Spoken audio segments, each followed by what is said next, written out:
Appreciate you being here. Late last night and early today, at my direction, the United States Armed Forces conducted an extraordinary military operation in the capital of Venezuela.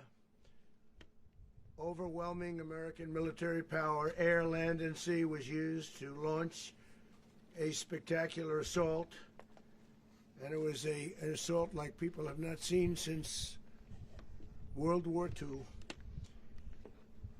It was a force against a heavily fortified military fortress in the heart of Caracas to bring outlaw dictator Nicolás Maduro to justice.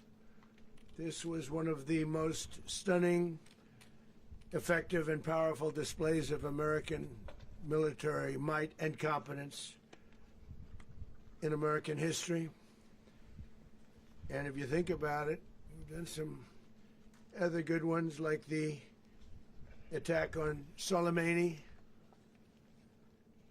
the attack on al-Baghdadi, and the obliteration and decimation of the Iran nuclear sites just recently in an operation known as Midnight Hammer. All perfectly executed and done. No nation in the world could achieve what America achieved yesterday, or frankly in just a short period of time.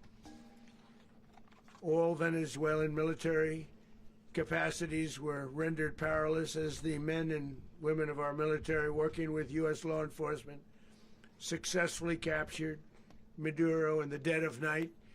It was dark. The lights of Caracas were largely turned off due to a certain expertise that we have.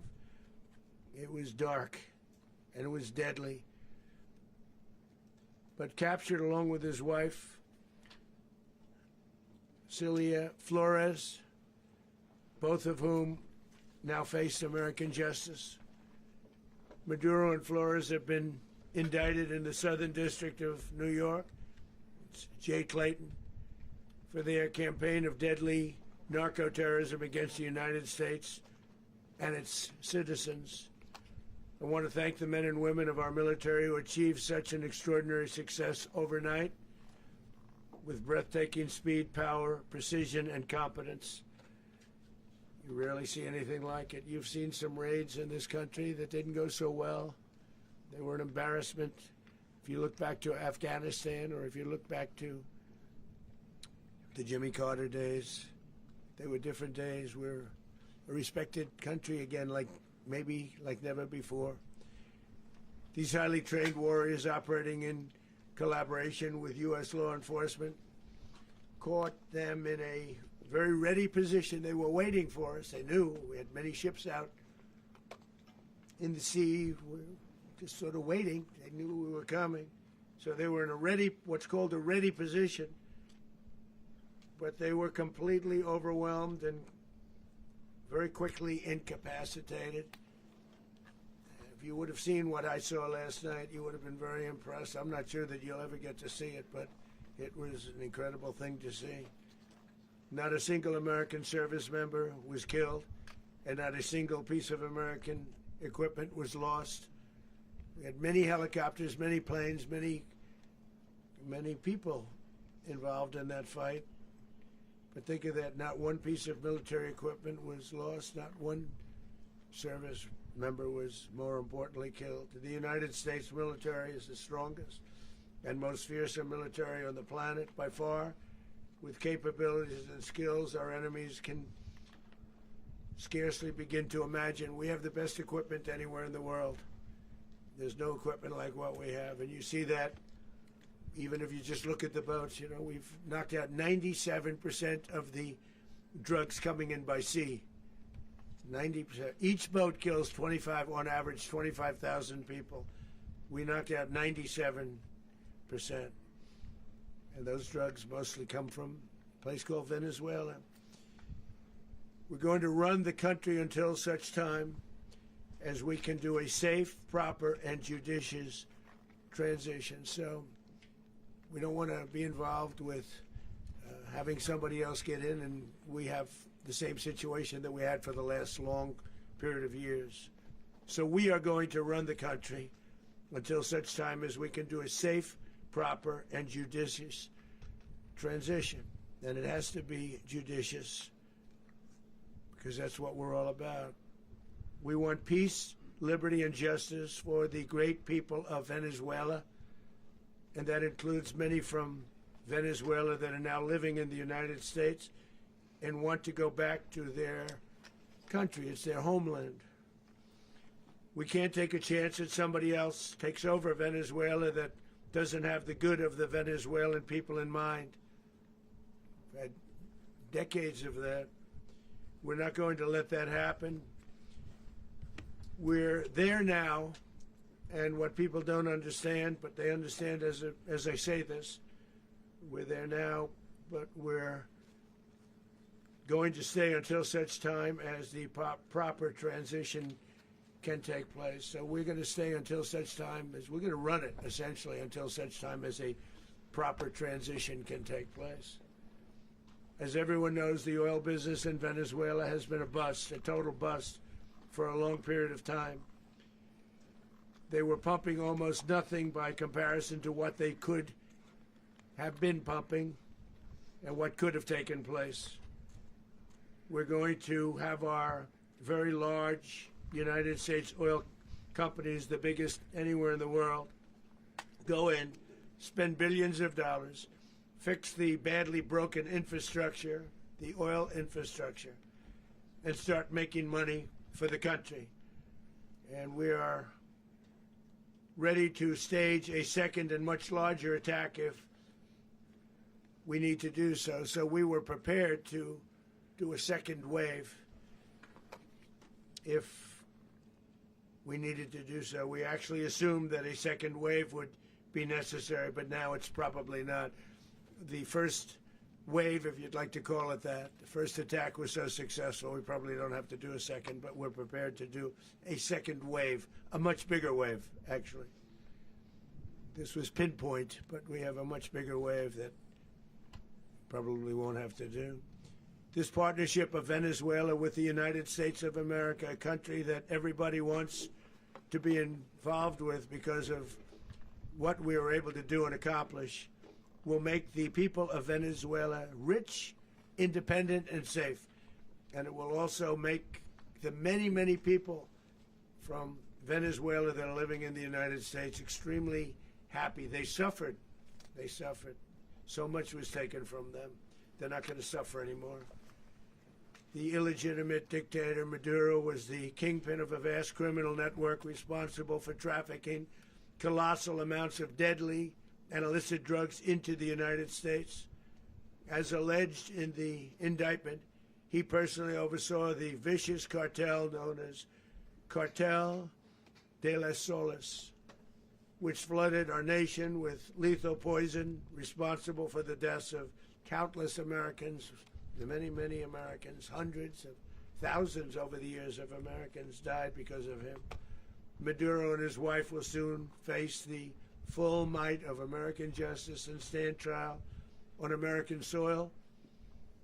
Right now they're on a ship. They'll be heading to, ultimately, New York, and then a decision will be made, I assume, between New York and Miami or Florida.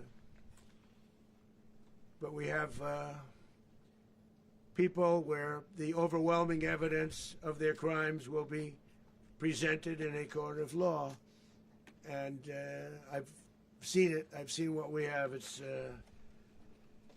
both horrible and breathtaking that something like this could have been allowed to take place.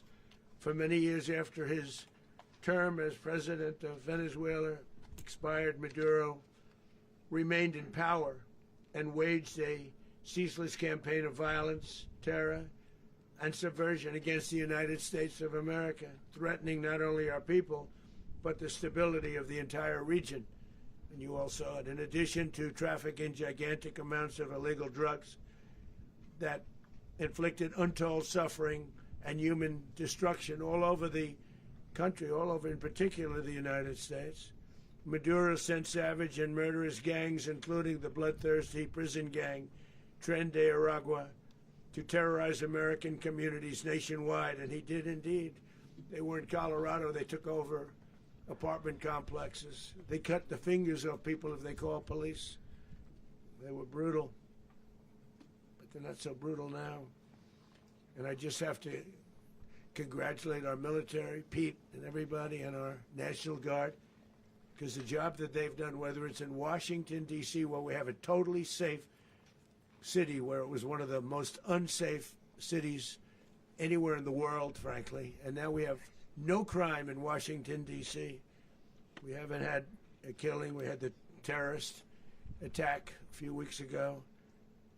A little bit of a different kind of a threat, but we haven't had a killing in a long period of time, 6-7 months. We used to have two, on average, 2 a week in Washington, our capital. We don't have that anymore.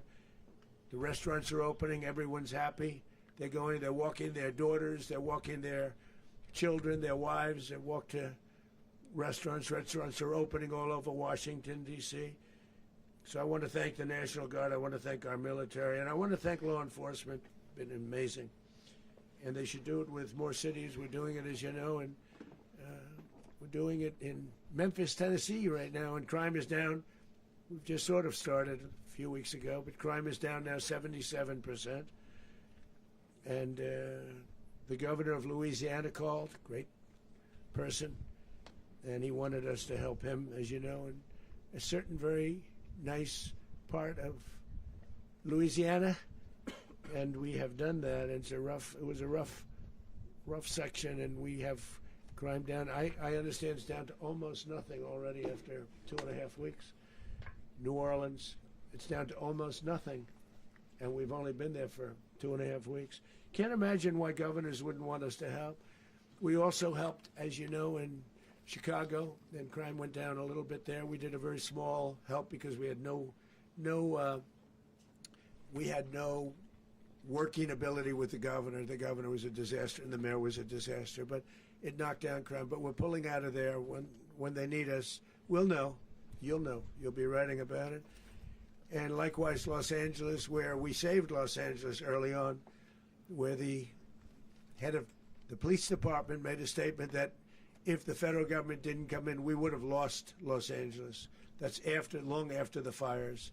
That's when they had the riots in Los Angeles. We did a great job. Got no credit for it whatsoever, but that's okay. It doesn't matter. We don't need the credit. But we'll be pulling out when they need us. They'll call, or we'll go back if we have to. We'll go back. But we did a great job in various cities. But the place that we're very proud of is Washington, D.C., because it's our nation's capital. We took it from being a crime-ridden mess to being one of the safest cities in the country. But the gangs that they sent raped, tortured, and murdered American women and children. They were in all of the cities I mentioned, Tren de Aragua. And they were sent by Maduro to terrorize our people, and now Maduro will never again be able to threaten an American citizen or anybody from Venezuela. There will no longer be threats. For years I've highlighted the stories of those innocent Americans whose lives were so heartlessly robbed by this Venezuelan terrorist organization. Really one of the worst. One of the worst, they say the worst. Americans like 12-year-old Jocelyn Nungary from Houston. Beautiful Jocelyn Nungary, what happened to her? They, as you know, they kidnapped, assaulted, and murdered by Tren de Aragua animals. They murdered Jocelyn and left her dead under the bridge. There was a bridge that will never be the same to so many people after seeing what happened. As I've said many times, the Maduro regime emptied out their prisons, sent their worst and most violent monsters into the United States to steal American lives. And they came from mental institutions and insane asylums. They came from prisons and jails. The reason I say both, they sound similar. Actually, prisons a little bit more hostile, a little bit tougher. A mental institution isn't as tough as an insane asylum, but we got them both. They sent from their mental institutions. They sent from their jails, prisons. They were drug dealers. They were drug kingpins. They sent everybody bad into the United States, but no longer. And we have now a border where nobody gets through. In addition, Venezuela unilaterally seized and stole American oil, American assets, and American platforms, costing us billions and billions of dollars.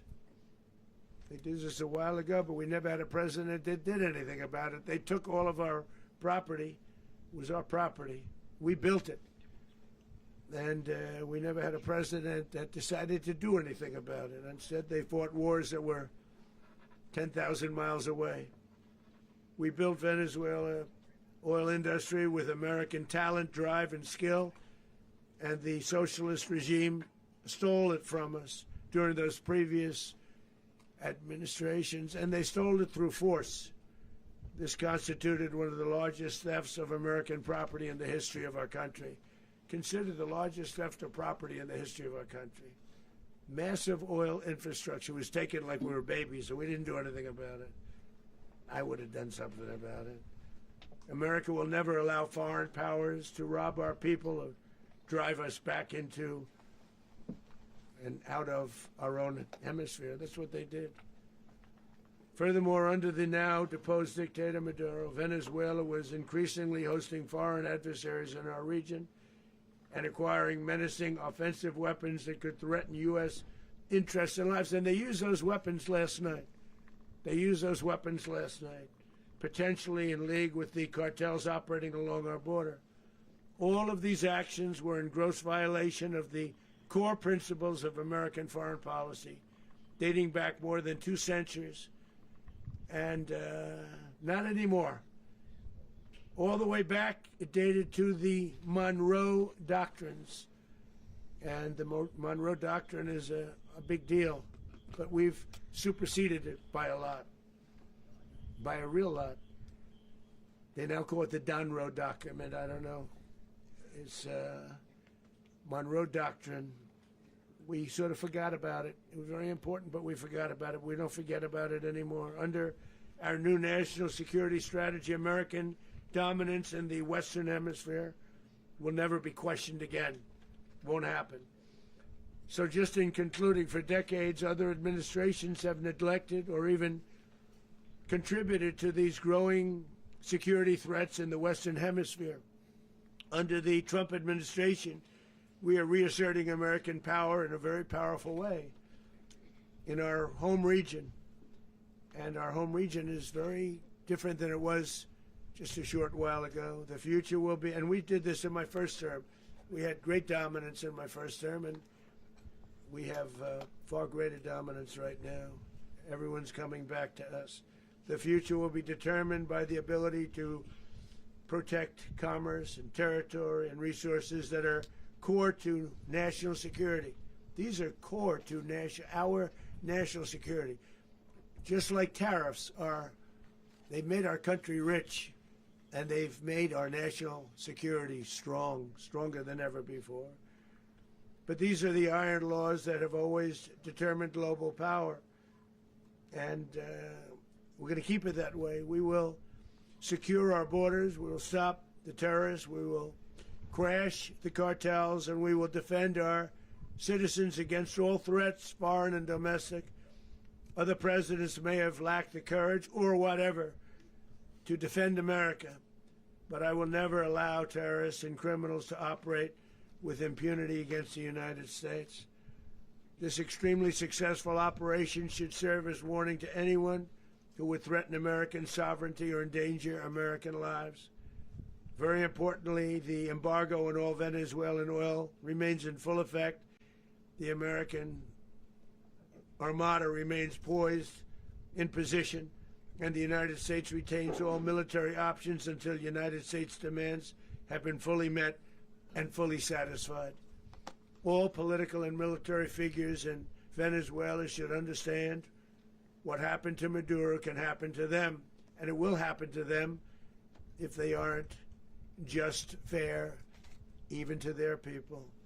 The dictator and terrorist, Maduro, is finally gone in Venezuela. People are free. They're free again. It's been a long time for them, but they're free. America is a safer nation. This morning, it's a prouder nation this morning because it didn't allow this horrible person and this country that was doing very bad things to us. It didn't allow it to happen. And the Western Hemisphere is right now a much safer place to be. So I want to thank everybody for being here. I want to thank General Raisin Kane. He's a fantastic man. I've worked with a lot of generals. I worked with some I didn't like. I worked with some I didn't respect. I worked with some that just weren't good. But this guy is fantastic. I watched last night one of the most precise attacks on sovereignty. I mean, it was an attack for justice. And I'm very proud of him, and I'm very proud of our Secretary of War, Pete Hegseth, who I'm going to ask to say a few words. Thank you very much. Mr. President, can you explain how the U.S. will run Venezuela? Well, thank you, Mr. President. Finally, a commander-in-chief the world respects and the American people deserve. And as the President said, words can barely capture the bravery and the power and the precision of this historic operation. A massive joint military and law enforcement raid flawlessly executed by the greatest Americans our country has to offer. American warriors are second to none, the best in the world and the best of our country. What all of us witnessed last night was sheer guts and grit, gallantry, and glory of the American warrior. I'm simply humbled by such men, and I tip my hat to our chairman, Dan Raisin Kane, and all those Americans who stood watch last night. Our warriors are the elite of America, and again, President Trump has your back. No other country on planet Earth, and it's not even close, could pull this kind of operation off.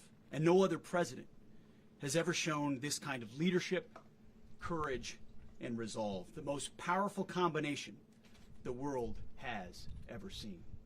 As the President said, our adversaries remain on notice. America can project our will anywhere, anytime. The coordination, the stealth, the lethality, the precision, the very long arm of American justice, all on full display in the middle of the night. Nicolás Maduro had his chance, just like Iran had their chance, until they didn't and until he didn't. He effed around, and he found out. President Trump is deadly serious about stopping the flow of gangs and violence to our country. Deadly serious about stopping the flow of drugs and poison to our people. Deadly serious about getting back the oil that was stolen from us. And deadly serious about reestablishing American deterrence and dominance in the Western Hemisphere. This is about the safety, security, freedom, and prosperity of the American people. This is America first. This is peace through strength. And the United States War Department is proud to help deliver it. Welcome to 2026, and under President Trump, America is back. I'd like to welcome now our chairman, Chairman Raisin Kane, to give a few more details about the operation. Mr. Chairman. Thank you, Mr. Secretary. Thank you, Mr. President, and good morning. Last night, on the order of the President of the United States and in support of a request from the Department of Justice, as the President said, the United States military conducted an apprehension mission in Caracas, Venezuela, to bring to justice two indicted persons, Nicolás and Cecilia Maduro. This operation, known as Operation Absolute Resolve, was discreet, precise, and conducted during the darkest hours of January 2nd and was the culmination of months of planning and rehearsal, an operation that, frankly, only the United States military could undertake.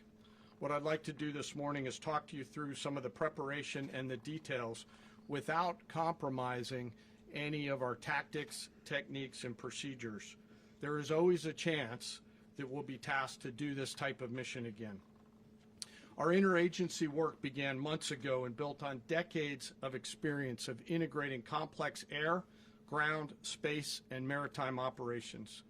While the past 2 decades have honed the skills of our special operations forces, this particular mission required every component of our joint force, with soldiers, sailors, airmen, Marines, and Guardians working in unison with our intelligence agency partners and law enforcement teammates in an unprecedented operation. We leveraged our unmatched intelligence capabilities and our years of experience in hunting terrorists, and we could not have done this mission without the incredible work by various intelligence agencies, including the CIA, NSA, and NGA. We watched, we waited, we prepared, we remained patient and professional. This mission was meticulously planned, drawing lessons from decades of missions over the last many years, many missions over these last many years. This was an audacious operation that only the United States could do. It required the utmost of precision and integration within our joint force. And the word integration does not explain the sheer complexity of such a mission. An extraction so precise it involved more than 150 aircraft launching across the Western Hemisphere in close coordination, all coming together in time and place to layer effects for a single purpose: to get an interdiction force into downtown Caracas while maintaining the element of tactical surprise.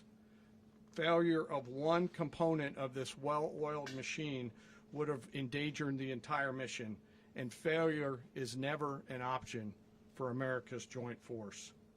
Those in the air over Caracas last night were willing to give their lives for those on the ground and in the helicopters. Let me talk a little bit about the preparation. After months of work by our intelligence teammates to find Maduro and understand how he moved, where he lived, where he traveled, what he ate, what he wore, what were his pets, in early December, our force was set pending a series of aligned events. Key was choosing the right day to minimize the potential for civilian harm and maximize the element of surprise, and minimize the harm to the indicted personnel, so as the President said, they could be brought to justice. And as the President said earlier today, weather in Venezuela is always a factor this time of the year. And over the weeks through Christmas and New Year's, the men and women of the United States military sat ready, patiently waiting for the right triggers to be met and the President to order us into action. Last night, the weather broke just enough, clearing a path that only the most skilled aviators in the world could maneuver through. Ocean, mountain, low cloud ceilings, but when tasked with a mission, this organization does not quit. At 10:46 p.m. Eastern Time last night, the President ordered the United States military to move forward with this mission. He said to us, and we appreciate it, Mr. President, good luck and Godspeed. And those words were transmitted to the entire joint force. Over the course of the night, aircraft began launching from 20 different bases on land and sea across the Western Hemisphere. In total, more than 150 aircraft, bombers, fighters, intelligence, reconnaissance, surveillance, rotary wing were in the air last night.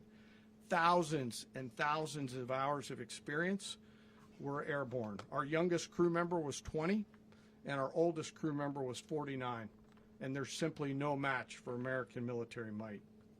As the night began, the helicopters took off with the extraction force, which included law enforcement officers, and began their flight into Venezuela at 100 feet above the water. As they approached Venezuelan shores, the United States began layering different effects provided by Spacecom, Cybercom, and other members of the interagency to create a pathway. Overhead, those forces were protected by aircraft from the United States Marines, the United States Navy, the United States Air Force, and the Air National Guard. The force included F-22s, F-35s, F-18s, EA-18s, E-2s, B-1 bombers, and other support aircraft, as well as numerous remotely piloted drones. As the force began to approach Caracas, the Joint Air Component began dismantling and disabling the air defense systems in Venezuela, employing weapons to ensure the safe passage of the helicopters into the target area. The goal of our air component is, was, and always will be to protect the helicopters and the ground force and get them to the target and get them home. As the force crossed the last point of high terrain where they'd been hiding in the clutter, we assessed that we had maintained totally the element of surprise. As the helicopter force ingressed towards the objective at low level, we arrived at Maduro's compound at 1:01 a.m. Eastern Standard Time, or 2:01 a.m. Caracas local time, and the apprehension force descended into Maduro's compound and moved with speed, precision, and discipline towards their objective and isolated the area to ensure the safety and security of the ground force while apprehending the indicted persons. On arrival into the target area, the helicopters came under fire, and they replied with that fire with overwhelming force in self-defense. One of our aircraft was hit but remained flyable, and as the President said earlier today, all of our aircraft came home, and that aircraft remained flyable during the rest of the mission. As the operation unfolded at the compound, our air and ground intelligence teams provided real-time updates to the ground force, ensuring those forces could safely navigate the complex environment without unnecessary risk. The force remained protected by overhead tactical aviation. Maduro and his wife, both indicted, gave up and were taken into custody by the Department of Justice, assisted by our incredible U.S. military with professionalism and precision, with no loss of U.S. life. After securing the indicted persons, the force began to prep for departure. Helicopters were called in to exfiltrate the extraction force, while fighter aircraft and remotely piloted aircraft provided overhead coverage and suppressive fire. There were multiple self-defense engagements as the force began to withdraw out of Venezuela. The force successfully exfiltrated and returned to their afloat launch bases, and the force was over the water at 3:29 a.m. Eastern Standard Time with indicted persons on board. And both Maduro and his wife were embarked aboard the USS Iwo Jima. In closing, what we've witnessed today is a powerful demonstration of America's joint force. We think, we develop, we train, we rehearse, we debrief, we rehearse again and again, not to get it right, but to ensure that we cannot get it wrong. Our jobs are to integrate combat power so when the order comes, we can deliver overwhelming force at the time and the place of our choosing against any foe anywhere in the world. I am immensely proud today of our joint force and filled with gratitude to represent them here today. There is simply no mission too difficult for these incredible professionals and the families that stand by them and support them. As we stand here this morning, our forces remain in the region at a high state of readiness, prepared to project power, defend themselves, and our interests in the region. This operation is a testament to the dedication and unwavering commitment to justice and our resolve to hold accountable those who threaten peace and stability. In closing, I want to express my heartfelt gratitude to the brave men and women who executed this mission. Their courage and tireless commitment to our nation are what makes us strong. Thank you, Mr. Secretary, and thank you, Mr. President. Well, I don't have much to add to what you've heard now, other than the following points. Nicolás Maduro was indicted in 2020 in the United States. He is not the legitimate president of Venezuela. That's not just us saying it. The first Trump administration, the Biden administration, the second Trump administration, none of those three recognized him. He's not recognized by the European Union and multiple countries around the world. He is a fugitive of American justice with a $50 million reward, which I guess we saved $50 million. And We should make sure. yeah, exactly. But Don't let anybody claim it. Nobody deserves it but us. But I want to be clear about one thing. Nicolás Maduro had multiple opportunities to avoid this. He was provided multiple very, very, very generous offers and chose instead to act like a wild man, chose instead to play around. And the result is what we saw tonight. The other message here is the following. You have a guy, like many people around the world, they like to play games. You have a guy who decides he's going to invite Iran into his country, is going to, do the confiscation of American oil companies, is going to flood our country with gang members, is going to take Americans prisoner and try to hold them for hostage and trade them like he was able to do with the Biden administration. Basically likes to play games all this time and thinks nothing's going to happen. And I hope what people now understand is that we have a president. The 47th president of the United States is not a game player. When he tells you that he's going to do something, when tells you he's going to address a problem, he means it. He actions it. I can tell you, I've watched this process now for 14, 15 years, been around it. Everybody talks. I'm going to do this. I'm going to do that. When I get there, we're going to do this. We're going to take. This is a president of action. Like, I don't understand yet how they haven't figured this out. And now, if you don't know, now you know. Because this is the way it's going to play out. And I think people need to understand that this is not a president that just talks and does letters and press conferences. And, if he says he's serious about something, he means it. And this is something that was a direct threat to the national interest of the United States. And the president addressed it. There's a president of peace, by the way. I told you what I just said earlier. This guy had multiple opportunities to find his way somewhere else and figure out another. He could have been living somewhere else right now very happy, but instead he wanted to play big boy. And so now, he's got other sets of problems on his hands. And but I think the message here should be for the world. Look, the president doesn't go out looking for people to pick fights with. He's not, generally wants to get along with everybody. We'll talk and meet with anybody, but don't play games. Don't play games with this president's in office because it's not going to turn out well. And so I hope that, I guess that lesson was learned last night, and we hope it'll be instructive moving forward. Is that a message for Cuba? Mr. President. Mr. President. Mr. President. Mr. President. Mr. President. You said that the U.S. is going to run Venezuela. So who's in power right now? Well, we're going to be running it with a group, and we're going to make sure it's run properly. We're going to rebuild the oil infrastructure, which will cost billions of dollars. It'll be paid for by the oil companies directly. They will be reimbursed for what they're doing, but that's going to be paid. And we're going to get the oil flowing the way it should be. As you know, it was just a minor flow. It was actually a minor flow for what they have. But we're going to run it properly, and we're going to make sure the people of Venezuela are taken care of. We're going to make sure the people that were forced out of Venezuela by this thug are also taken care of. Mr. President. Mr. President. Mr. President. Mr. President. President, does the U.S. running the country mean that U.S. troops will be on the ground? How will that work? Well, they always say boots on the ground. So we're not afraid of boots on the ground if we have to have. We had boots on the ground last night at a very high level, actually. We're not afraid of it. We don't mind saying it. But we're going to make sure that that country is run properly. We're not doing this in vain. This is a very dangerous attack. This is an attack that could have gone very, very badly. Could have gone very badly. We could have lost a lot of people last night. We could have lost a lot of dignity. We could have lost a lot of equipment. The equipment is less important, but we could have lost a lot. And we're going to make sure that this is proper. We're there now. We're ready to go again if we have to. We're going to run the country right. It's going to be run very judiciously, very fairly. It's going to make a lot of money. We're going to give money to the people. We're going to reimburse people that were taken advantage of. We're going to take care of everybody.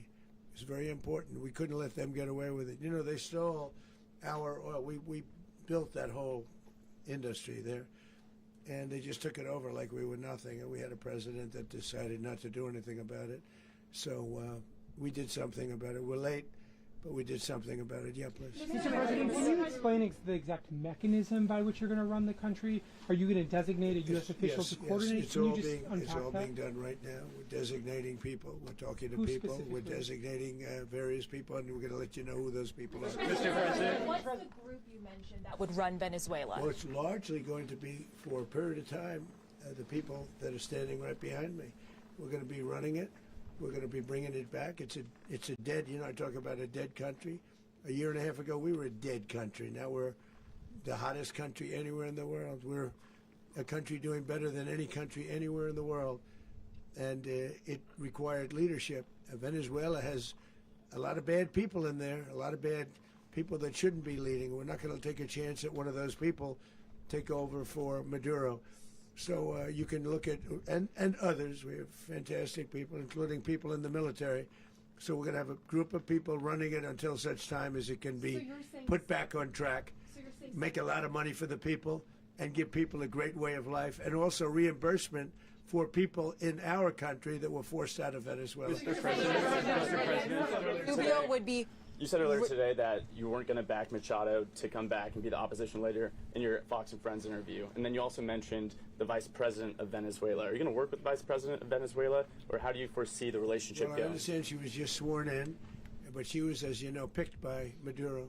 So Marco's working on that directly. He just had a conversation with her, and she's essentially willing to do what we think is necessary to make Venezuela great again. Very simple. Mr. President, Colombian President Gustavo Petro, a couple weeks ago, he said he's got to watch his ass. And today he said he's not concerned about anything happening to him in the aftermath of this operation. So just what your message is Well, about he that. has cocaine mills. He has factories where he makes cocaine.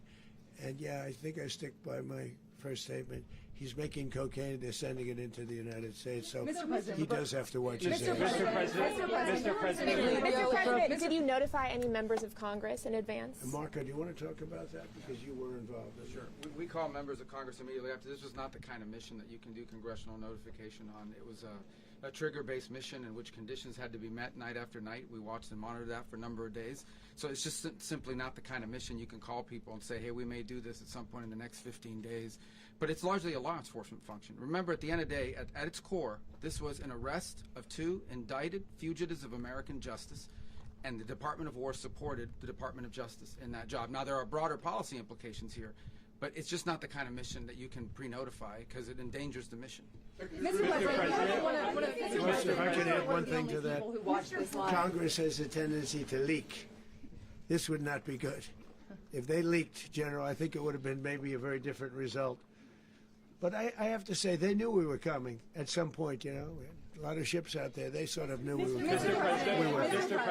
But Congress will leak, and we don't want leakage. Mr. President, You were one of the only people to watch this all play out live. What was Maduro doing when the U.S. forces entered what I assume would be his home? And also, was there any point where the U.S. was considering if Maduro pushed back or resisted killing Maduro? It could have happened.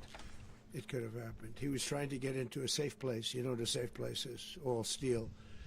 And he wasn't able to make it to the door because our guys were so fast. They went through the opposition so fast. And there was a lot of opposition. People were wondering, do we get them by surprise? Sort of surprised, but they were waiting for something. It was a lot of opposition. There was a lot of gunfire. You saw some of it today. But he was trying to get to a safe place, which wasn't safe because we would have had the door blown up in about 47 seconds, they say on average, regardless of how thick the steel was. It was a very thick door. It was a very heavy door, but he was unable to get to that door. He made it to the door. He was unable to close it. So where's Maduro going to be? Go ahead, finish. Where is Maduro going to be in the time being right now? Do you know his exact Well, whereabouts? eventually, ultimately, in the near future, he's going to be brought to New York. And where is he going to be held? Where is he going to be held in New York? Do you know? That's going to be up to the officials that do these things. Mr. President, the U.S. has something of a mixed track record of ousting dictators without necessarily a plan for what comes afterwards. Not with Did me, that weigh on your decision Well, that's making? when we had different presidents, but with me, that's not true. With me, we've had a perfect track record of winning. We win a lot, and we win. If you look at Soleimani, you look at al-Baghdadi, you look at the Midnight Hammer. Midnight Hammer was incredible. Right now, you wouldn't have peace in the Middle East. We have essentially peace in the Middle East because of that. If we weren't successful with Midnight Hammer, you wouldn't have peace in the Middle East. So, with me, you've had a lot of victory. You've had only victories. You've had no losses. Yeah. Mr. President, can you? How long do you expect the U.S. to run Venezuela, and how soon do you want the Venezuelan people to hold elections? So I'd like to do it quickly, but it takes a period of time. We're rebuilding. We have to rebuild their whole infrastructure. The infrastructure is rotted. It's actually very dangerous. It's blow-up territory. Oil is very dangerous. It's a very dangerous thing to take out of the ground. can kill a lot of people. It has killed a lot of people doing just that. The infrastructure is old, it's rotted. Much of it is stuff that we put there 25 years ago, and we're going to be replacing it. And we're going to take a lot of money out so that we can take care of the country. Are you saying that Secretary Rubio and Mr. President, China, Russia, and Iran have interests in Venezuela. How does this operation affect your relationships with them when it comes to the oil and China drugs? and Russia, Russia when we get things straightened out. But in terms of other countries that want oil, we're in the oil business. We're going to sell it to them. We're not going to say we're not going to.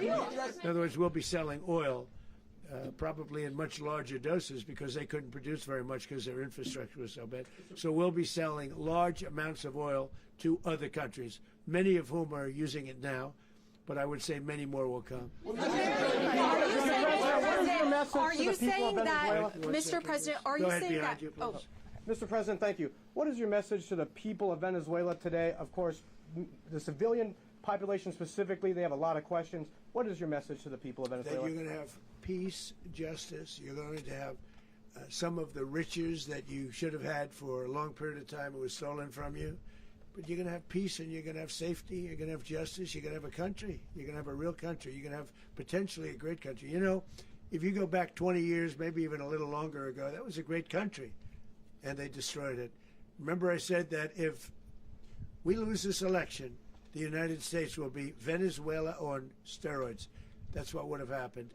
Had we lost the election, the 2024 election, we suffered so badly. When you look at the border from 2020, what they did, what Joe Biden administration did to our country should never be forgotten. But if we had to go through another year of that, we wouldn't have. We would be exactly where Venezuela was in terms.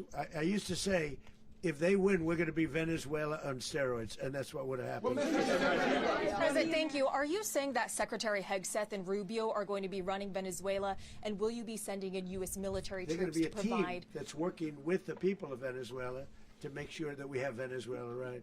Because for us to just leave, who's going to take over? I mean, there is nobody to take over. You have a vice president who's been appointed by Maduro. And right now she's the vice president, and she's, I guess, the president. She was sworn as president just a little while ago. She had a long conversation with Marco, and she said, we'll do whatever you need. I think she was quite gracious, but she really doesn't have a choice. We're going to have this done right. We're not going to just do this with Maduro, then leave like everybody else, leave and say, you know, let it go to hell. If we just left, it has zero chance of ever coming back.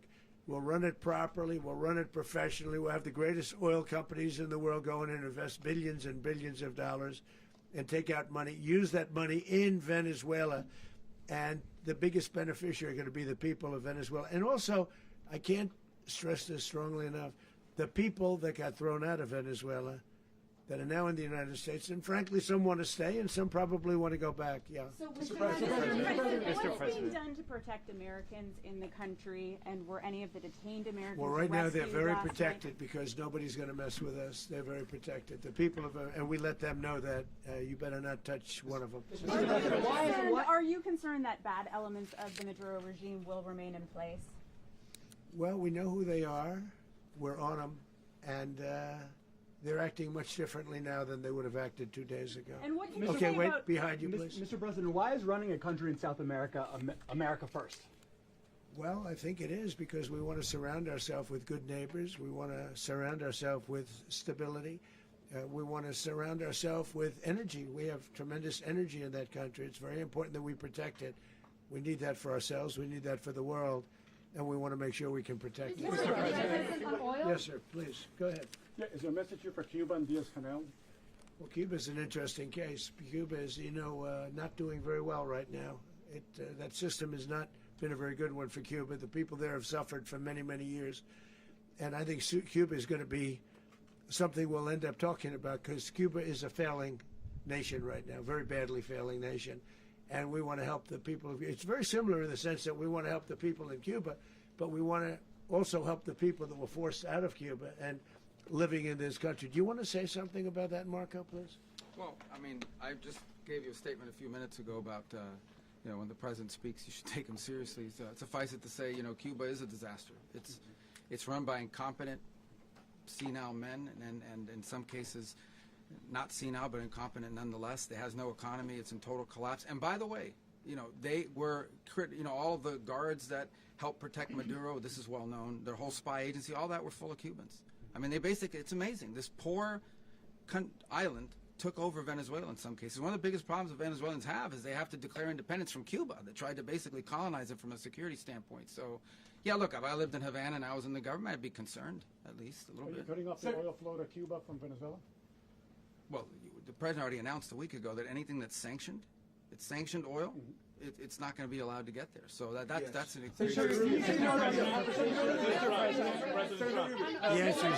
answer is yes. Mr. President. Mr. President, is the U.S. aware of the location of opposition leader Machado, and have you been in contact with her? No, we haven't. No, we haven't. Mr. President, on Monday. Oh, I think it would be very tough for her to be the leader. She doesn't have the support within, or the respect within the country. She's a very nice woman, but she doesn't have the respect. Mr. President, is it possible that the U.S. ends up administrating Venezuela for years? You know, well, you know, it won't cost us anything because the money coming out of the ground is very substantial, so it's not going to cost us anything. So the U.S. isn't going to dedicate any money to... Well, we want safety there. We want to be surrounded by countries that aren't housing all of our enemies all over the world. That's what was happening, and you don't want to have that. But we're going to be rebuilding, and we're not spending money. The oil companies are going to go in. They're going to spend money. We're going to take back the oil that, frankly, we should have taken back a long time ago. A lot of money is coming out of the ground. We're going to get reimbursed for all of that. We're going to get reimbursed for everything that we spend. So it's going to be a very important. This is a very big evening that took place last night. We have to be surrounded by safe, secure countries, and we also have to have energy. Very important. We have to have energy that's real energy, not where they're getting 4% and 5% of the energy out of the ground. You take a look. It was such a disaster. So what's going to happen with Venezuela, I think, over the next period of a year is going to be a great thing. And the people of Venezuela will be the biggest beneficiaries. Mr. President, U.S. military. Mr. President, thank you. What did you last speak to Maduro about when you spoke? And is the Well, US I don't want to get into the Venezuela? conversations, but I did have conversations with him, and I said, you got to surrender. And I actually thought he was pretty close to doing so, but now he wished he did, yeah. Mr. President, can you explain, you said that Maduro is responsible for drug trafficking. You recently pardoned the former president of Honduras who was convicted on many drug trafficking. Can you explain how these two situations are different? And would you ever pardon Maduro? I endorsed, as you know, the winning president, the man who won in Honduras. I endorsed the man who won in Chile. I endorsed the man who won in Argentina. And we are doing very well with that whole group. What the man that I pardoned was, if you could equate it to us, he was treated like the Biden administration treated a man named Trump. That didn't work out too well for them. This was a man who was persecuted very unfairly. He was the head of the country. He was persecuted very unfairly. And there are a number of them. And we felt that it was a very unfair situation that happened to him. He's also a party member of the man who won. So obviously the people liked what I did. And one of the reasons that was done is because of the fact that the party in power felt very strongly that that man was treated very badly. I studied it very quickly, and then I studied it in great detail. I went to a lot of the people standing behind me, and they felt that that man was persecuted and treated very badly. That's why I gave him a pardon. Mr. President, you referenced boots on the ground earlier. Can you just sort of button this up? Do you envision the U.S. military having a presence in Venezuela as the U.S. runs that country? No, we're going to have a presence in Venezuela as it pertains to oil, because we have to have, we're sending our expertise in. So you may need something, not very much. But no, we're going to be taking out a tremendous amount of wealth out of the ground. And that wealth is going to the people of Venezuela and people from outside of Venezuela that used to be in Venezuela. And it goes also to the United States of America in the form of reimbursement for the damages caused us by that country. So I want to thank you all very much. Thank you. Do you have one? Yes, please. You were so nice before. I'm going to give you the final question. Go Thank ahead. you, Mr. Unless it's a President. bad question, in It's which about case I'll Putin. go one word. It's about who? It's about Putin, if you want. About Putin. Well, Okay. that's always nice. You had a to talk phone. about Putin. You had a phone call with him Yeah. on Monday. Did he talk at all about Maduro? Did y'all talk about this? No, we didn't. And We then- never spoke about Maduro. Are you mad at him right now? I mean, there's this I'm not intelligence. thrilled with Putin. I'm not thrilled with Putin. He's killing too many people. There was that I intelligence. thought that would be so. I settled 8 1/4 war. You know what the 1/4 was? Thailand and Cambodia. I did it again. They broke out, and I did it in about 5 hours, and I settled it. I'm giving myself 1/4, so I'm up to now 8 1/4. In other words, I settled the war, but then they broke out. They had a pretty bad breakout over the last 4 days. I got them to go back to peace. So I only give 1/4. I thought the easiest one would be, one of the easier ones would be Russia, Ukraine. It's not. And they both have done some pretty bad things. And look, that's Biden's war. That's not my war. But I want to stop the lives. Did you see where last month, 30,000, it was 27,000 the month before. 30,000, mostly soldiers, were killed this last month. 30,000. I want to stop that. You know, I got NATO to pay 5% instead of the 2% that they weren't paying. They weren't paying 2, now they pay 5. And we send them a lot of munitions, we send them a lot of things, missiles and various other things, a lot. And they pay. The United States is not losing money. We're probably making money on that. It's the last thing I care about. I just want to stop all those people. We're losing 25, 30,000 human beings that come from 2 places that are very far away. But if I can stop, because it's something I've been pretty good at doing, deals, I guess. It's all a deal. Life is a big deal. But if I can stop that war and stop 30,000 young people, in addition to the fact that people are being killed in Kiev, people are being killed in other cities, you know, a much smaller number, but they're being killed, viciously killed. So I'm not happy about it. I thought that would be something that would get solved. We have Mr. Witkoff here. I think that we're making progress, but that's a war that should have never happened. If I were president, it would have never happened. Putin says it. Everybody says it. If I were president, that would have never happened. But I inherited that war. That was Joe Biden, Zelensky, and Putin. I came into the situation, and it's a mess. And I will say this. I watched an operation last night that was so precise, that was so brilliant. I mean, it was incredible. If we had our people, like this general and our people involved, that war would not have gone on very long, that I can tell you. You told me That war, to use an old term, that war has become a bloodbath, and we want it to get stopped. Thank you very much.